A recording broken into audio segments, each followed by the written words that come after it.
दरम्यान मुलांनी कधीच माफीची मागणी केलीच नाही असा टोला संजय राऊतांनी लगावलेला आहे। दरम्यान राऊतांच्या टीकेनंतर नितेश राणे यांनी देखील पलटवार केला। उद्धव ठाकरेंवर टीका करत नितेश राणे यांनी राऊतांना प्रत्युत्तर दिलेले आहे।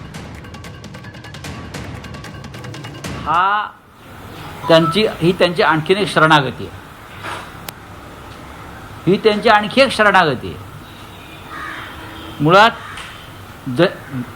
मुलांनी त्यांच्याकडे माफी मागितलेली नाही की आम्हाला तुम्ही माफी द्या। मागितली आहे का? आम्ही कोणी मागितली आहे का माफी तुमच्याकडे? साहेब आम्हाला माफ करा, आम्ही चुकलो, असं कोणी बोललं आहे का? ही तुम्हाला अवदसा आठवते कशी? काय म्हणजे मला कळतच नाही काय? आम्ही तुम्हाला माफ करतो। अरे पण माफी मागितली का आम्ही की आम्ही माफ करतो, हे करतो? एक नाही आहे, हे भ्रमिष्ट झाले। या देशाचे प्रधानमंत्री आणि गृहमंत्री हे भरकटले आहेत मनानं आणि विचारानं। त्यांनी त्यांचे सल्लागार बदलायला पाहिजे।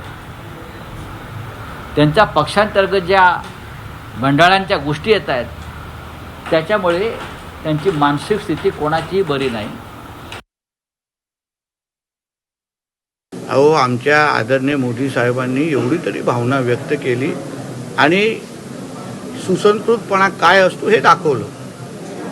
संजय राजाराम राऊतांचे जेव्हा मालक राज्याचे मुख्यमंत्री होते तेव्हा त्यांच्या मुख्यमंत्री काळामध्ये ज्या लोकांच्या करोनाच्या निमित्ताने जीव गेला, असंख्य पत्रकार बांधवांना खोटे केसेस टाकले गेले, समाजामध्ये तेढ निर्माण करण्याचा जो प्रयत्न केला त्याबद्दल त्यांच्या मालकाने कधीच जनतेची माफी मागितली नाही।